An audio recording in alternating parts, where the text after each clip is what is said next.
Rolex, వీడిని కనిపెట్టి చంపడం కొంచెం కష్టమే. ముందు డిస్ట్రిబ్యూషన్ స్టార్ట్ చేద్దాం. ఎవడి దగ్గర సరుకు లేక అల్లాడిపోతున్నారు?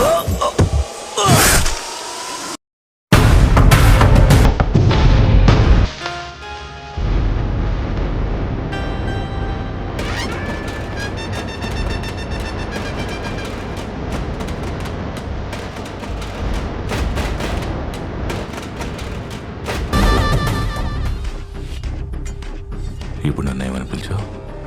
రోలెక్స్. Rolex sir. ఇకపై sir. Yes sir. Okay sir. Just sir. Yes sir.